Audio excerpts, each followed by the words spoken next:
Hello there, friends, and welcome back to more Metaphor Fantazio. Last time, we arrived here in the Nord Mines and confronted Captain Klinger, where Stroll awoke to the warrior archetype. Afterwards, we talked with Moore in academia, learned how all of that worked, and allowed Grius to study the mage archetype, along with Will here. And now, we've made our preparations to actually begin surveying the Nord Mines and hopefully finding our way to the other side. One thing I want to go ahead and make mention of, as I didn't do that at the end of last episode, regarding items that you want to buy here, I want to make special mention to not buy a great sword for Stroll. While it may seem appealing to give him this extra 30 damage, we are going to be getting a vastly superior greatsword very, very soon for free. Well, mostly for free. And I would suggest just holding off until then. Anyways, that's the only thing I wanted to make a mention of. So, let's go over here and grab ourselves this item. As a reminder, the blue orbs on our screen here are collectible items. You can see them on the minimap in the bottom left as these blue diamonds. Make sure to grab those whenever you can. Check the minimap. Again, this is going to be a dungeon that we can only come back to, that we can only visit once. This is our only time going through the Nord Mines in the entire game. Be sure to grab everything you can. Once you're ready, let's set off. Oh. What's this? This uncanny feeling in the air. This place. The magla here feels awfully dense too. Was it always like this? It was not. This used to be a completely mundane mineshaft, no different from the others. That being the case. Perhaps this was what the miner was talking about before. Something about the interior of this place being unusual. Assassinating Luis is our top priority. Do not forget that. Prepare yourselves now, or we'll have no time to rest until we're through here. Find their numbers and watch your health carefully. Clear? While moving, press up to use auto recovery. This will use a skill from a party member's equipped archetype to heal the party to full health. Pretty useful. There they are. Let's use our auto target here and attack this gelatinous slime thing. Alright, start up a squad battle. Alright, opening volley. These are gelatinos. We don't know what they're weak to, but you know what? Let's say we just start with fire. See how that works out. Hey, 201 damage. We are seeing the strength of the mage at full force here. They take full advantage of enemy weaknesses to do a crap ton of damage and opening up more press turns for your party to take advantage of. We heard that the enemies here were not very receptive to physical attacks, so we're going to go ahead and use R1 here to use up half a turn icon to pass turn to the next character. I haven't talked about this yet, but on the bottom right with all of our stat lineups, right next to the front and back here, you can see a number that will indicate the turn order that you have, and we'll be going after Grius. So if the gelatinous were to not die there, it would have been Will's turn and then Stroll's. Wish every fight was that easy, eh? I know, right, Stroll? I think we're in the clear. Also, something I want to make mention now that we've swapped archetypes, every archetype lineage, so Seeker, Mage, Warrior, and so on, has a different attack animation in the overworld that have different properties. The Seeker was just 3 sword slashes, the Mage is this AoE circle attack around them, where the third hit has this kind of delay. It's really good for clearing out huge swaths of enemies at once. Gelatinos are resistant to slash and pierce and are completely immune to strike, but are weak to the 3 main elements of the mage. So we have full range here. Thank you. Either way, as I was saying, every major archetype lineage has its own attack in the overworld, and we'll be seeing all of them, but for right now, we're going to be taking full advantage of the mages. Right there. Go ahead and take care of these guys. Please do not attack me while I'm trying to hit you. Alright, there we go. Nice. There's a few other things that I want to go over while we are navigating through this dungeon, as the Nord Mines is sort of a test to make sure that you have understood everything that the game has shown us, and is also a tutorial for Mage and Academia as in general. Let's go ahead and put more points into luck, I think. I want to try and get that to 10 as soon as possible. Go and grab this treasure chest. There's a few valuable things here in the Nord Mines. As a reminder, be sure to grab everything. You will not be coming back here. Something I want to talk about, why did I put the main character, our boy Will, here on the mage? Well, if I go into our party, I want to talk about the mage. Actually, let's go to equipment. I want to talk about the mage in general. as our main character, Will, has a unique trait for every lineage that no other character gets. If we look at Grius right here, he doesn't have something that Will does, and that is the hero passive Magic Recovery. In overworld combat, recovers MP each time an enemy is stunned or defeated. This is incredibly valuable, and it is mage lineage exclusive. It will recover MP for the entire party every time you defeat an enemy. It is a purely self-sufficient way of keeping your MP up in long dungeons. Okay, did not want to get hit there by this, Okay, well, I was gonna try not to mention it, but these snakes definitely have ball sacks on their chin, don't they? If you didn't see it beforehand, you definitely see it now. Anyways, these are Serpentillas. Because they're red, I think it's best if we use Blizz and see how well that goes for them. And they're weak to it. Perfect. Thank you.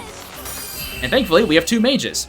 Now, if you did not use those archetype incenses to increase your AEXP earlier, make sure to use Stroll's Warrior's abilities. It's going to be your best bet. Do not use fire against these guys. There's a bunch of wolves over there. Watch Will's MP right now. It's at 98. After clearing out all these enemies, it's now at 103. We gained 5 extra MP from that. Very, very useful. And it's going to be a critical means of getting our MP back through long dungeons like this. Especially where where MP is going to be incredibly valuable. Okay, incredibly valuable. Okay. There we go. 185 versus Will's 218. Yeah, the damage is definitely different there, but I'll take it.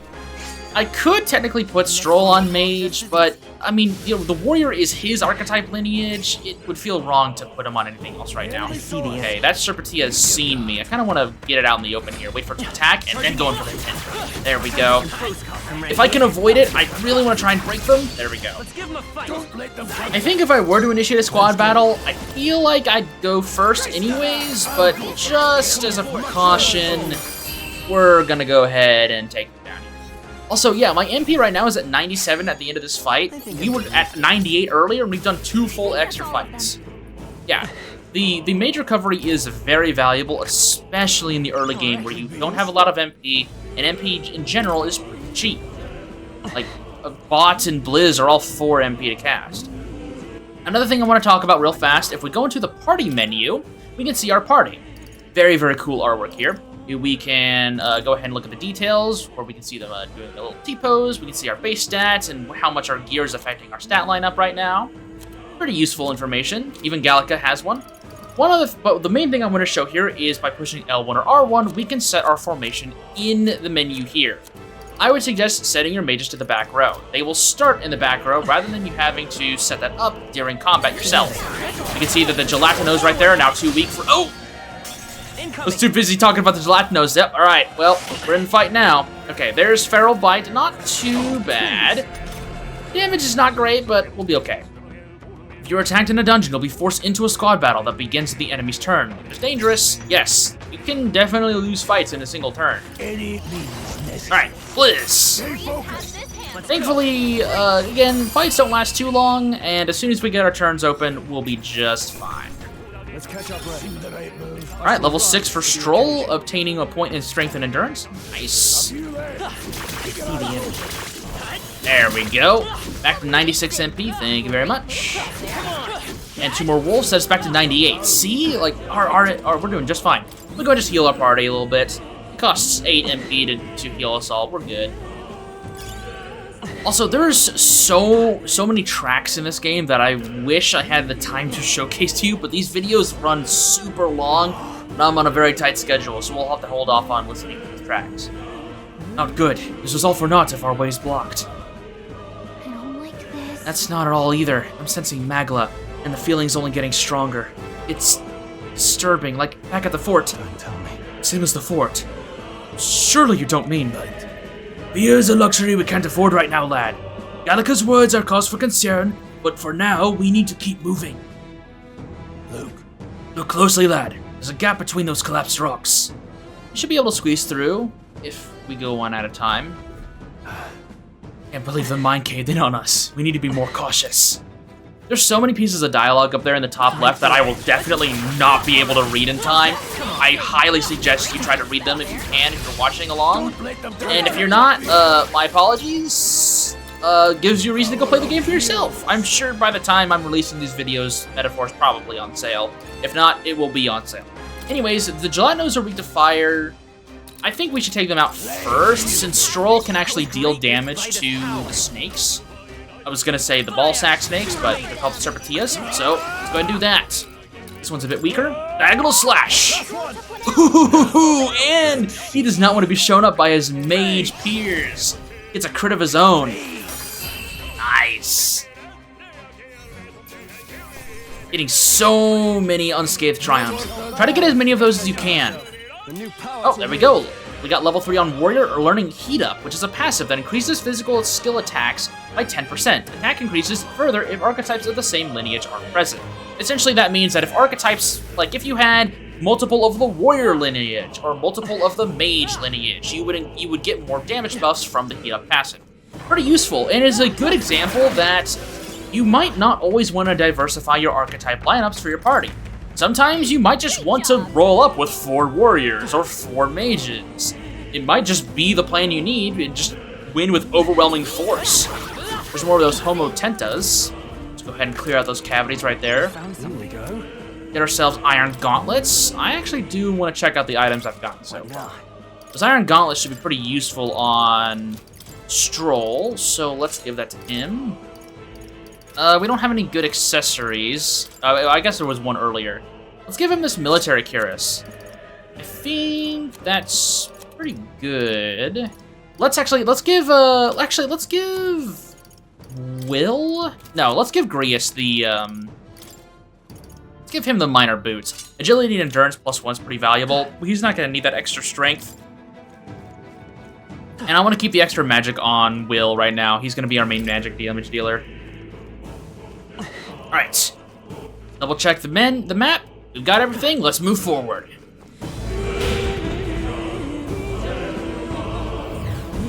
Okay, that's a big guy.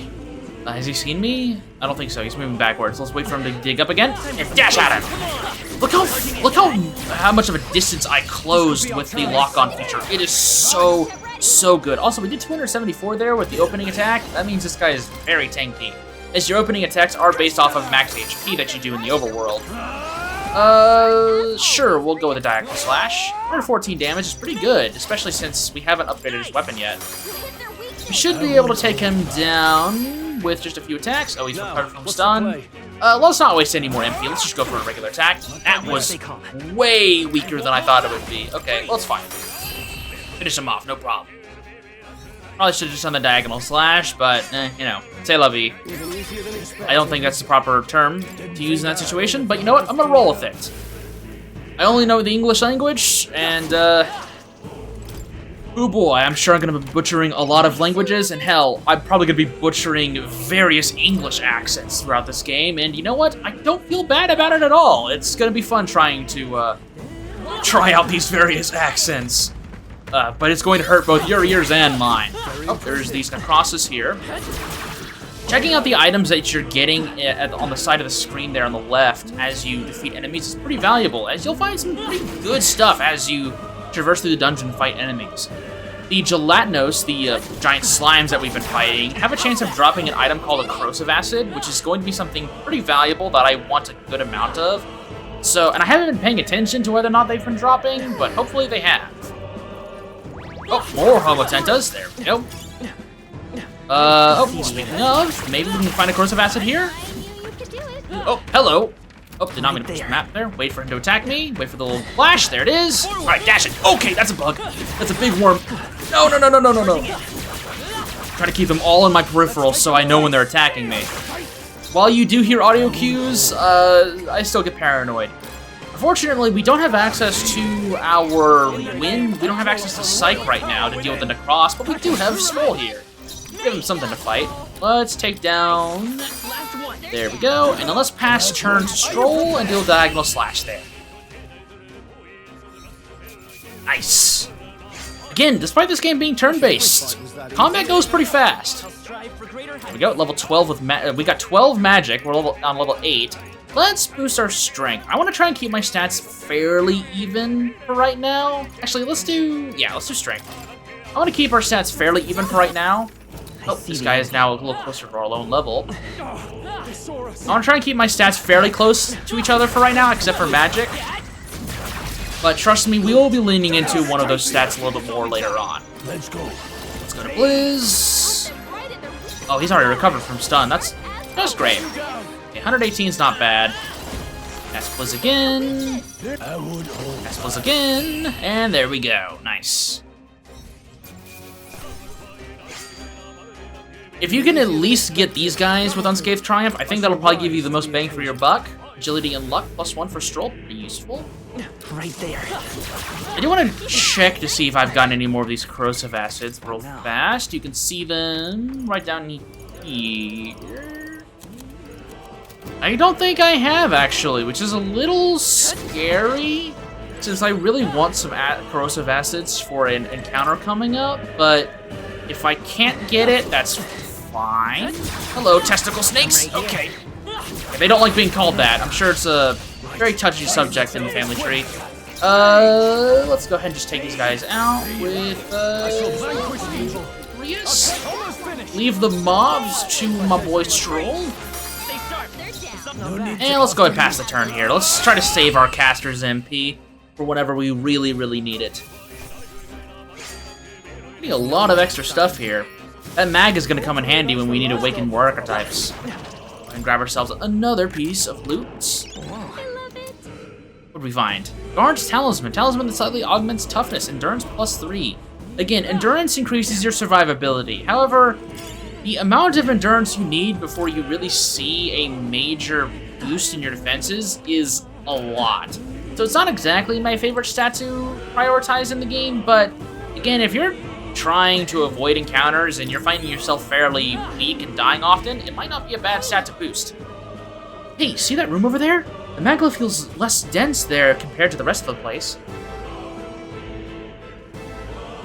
Is that so? I don't feel anything. What? I thought it was just a feeling, but now I can see it. It's like the Magla Hollows out just for this room. Back at the Sanctum, I learned that fairies are natural adepts at sensing Magla. It's safe to assume that Gallica is no I exception. got a break. Maybe we can get some rest in there. Why don't we head inside? Indeed. That's not a bad idea. We should catch our breath before continuing. Sounds like a plan. In we go. Hey, This does seem like an ideal place to rest. I'm just wondering why the Magla is thinner here. I couldn't tell you much. It's just like a feeling I get. There's varying intensity to the Magla that floats around through the air. For example, think of it like steam or smoke. It seems not much could seep into this room. A Magla Hollow, if you will. Even your igniters won't work as well in here. Magla Hollow seems as good a time as any. And all the better if Gallica can sense them. You could say that. It's easier to spot a big absence of Magla when the area around it is flooded with the stuff. all right. The beast seemed loath to approach as well. Let's catch our breath while we can. In dungeons, you'll find places called Magla Hollows, which can be used as resting points. Here you can safely speak with your allies, record your travels, or visit academia. Pretty useful stuff. In we go. What should we do? Let's go ahead and talk to our allies. Still, though. This tunnel's just crawling with monsters, isn't it? The Magla is really dense too. I never imagined it would be this dangerous. True. Indeed, it's nothing like what we were told. Rius, are you familiar with this place? I don't know of any concrete details, lad, but I can say that these monsters weren't here the last time I passed through. Then... So you're saying that these monsters are the result of this thick Magla? Well, if there's a reason for it, I can only assume it's the workings of Magla. But there's no point in speculating. We must focus on fulfilling the mission. We'll keep moving once we've gotten some rest. And that rest is right now. Let's go!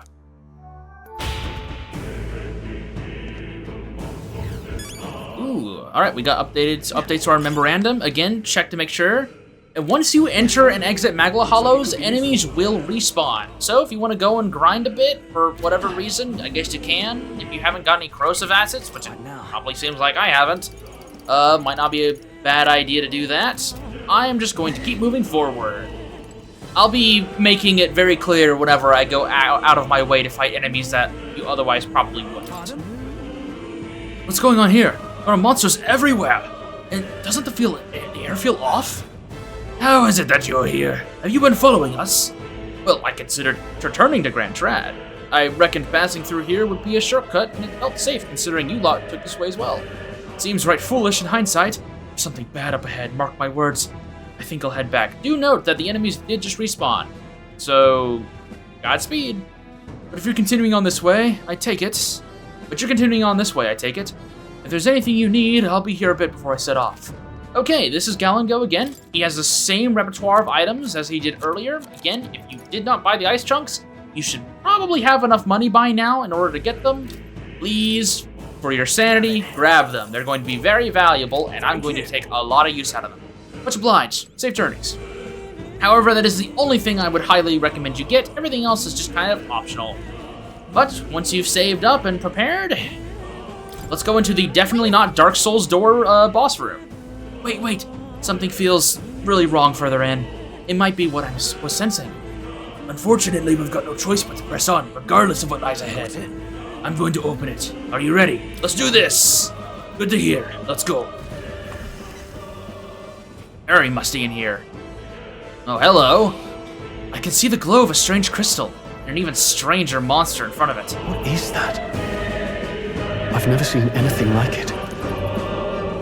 It's a crystal of raw magma. This feels wrong somehow. Now I remember. They say in the lands beyond mortal reach, great spires of crystal stand, and anyone who might touch them is driven mad. That's all just superstition though, right? Still, this thing is giving off a really nasty aura. That's no ordinary monster. Some kind of human? The way it's moving, it's almost like it's protecting the crystal. Here it comes. What an amazing battle cry from this thing. This is another human, Homofulkilo. This guy is fairly interesting, focusing on buffing himself and then attacking various rows at a time.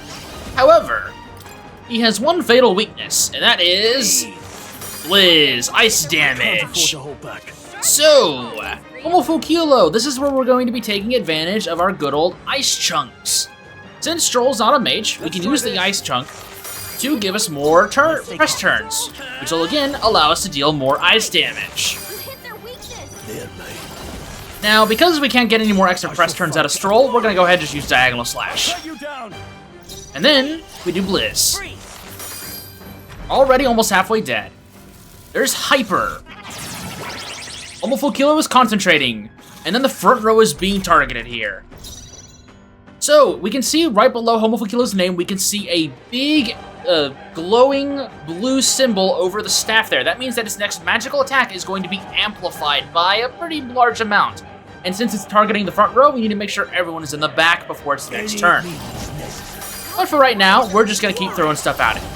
Let's put Stroll... Let's actually use the ice chunk here. I want to save 3 ice chunks for later. We'll just go ahead and put them in the back row for now.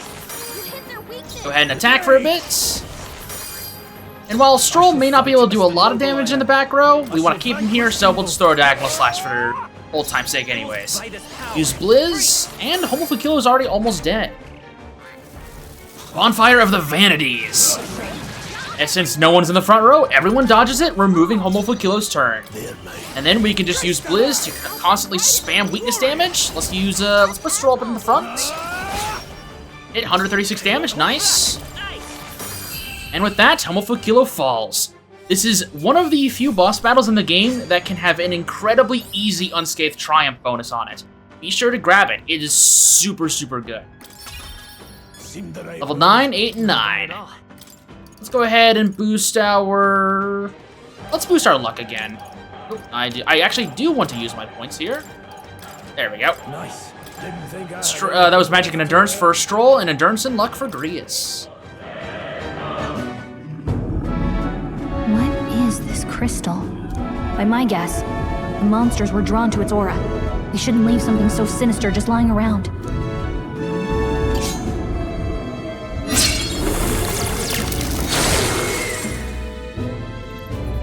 questions and answers, but there's no time to ponder them. We better move. You can't be serious. Magla crystals that cause madness with but a touch, so they do truly exist. Well, it's a very grim thought to ponder on for right now. However, despite the fact that we definitely need to get a move on, I think this is actually a good place to stop for the day. We made it pretty far into the Nord Mines, and next time on Metaphor Fantazio, we will be finding ourselves the exit of the Nord Mines. So, with that said, see you soon.